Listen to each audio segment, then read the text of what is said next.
Music by Sandeep साजा।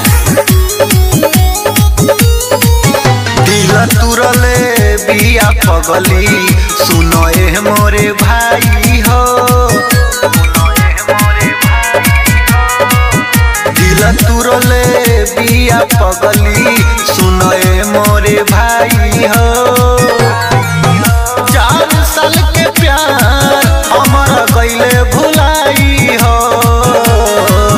4 साल के प्यार हमर गइली भुलाई हो।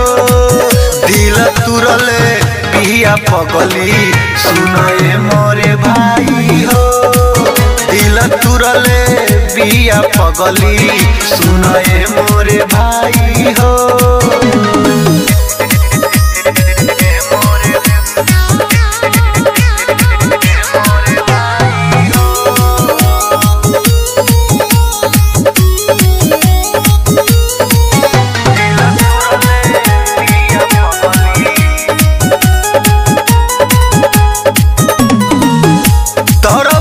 तरफ के हम समय गुजारिले कितनो कोशिश करी लेकिन चेहरा ना बिसारिले।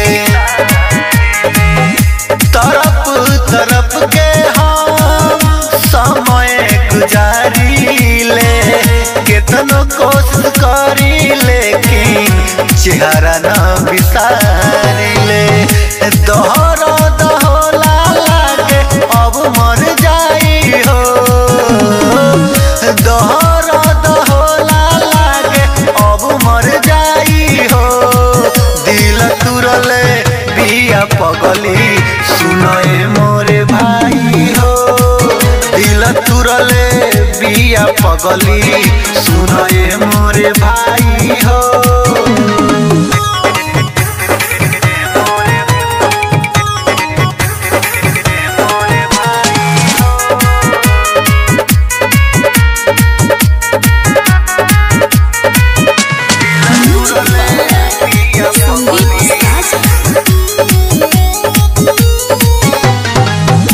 हमरे ला करत रहे पवन त्योहार हो।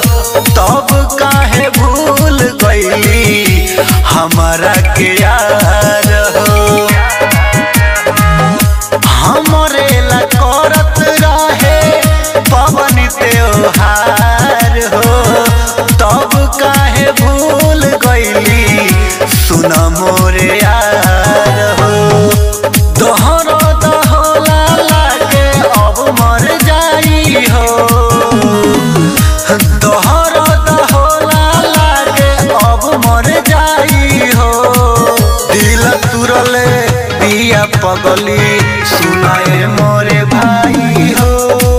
दिल तुरले बिया पगली सुनो ए मोरे भाई हो।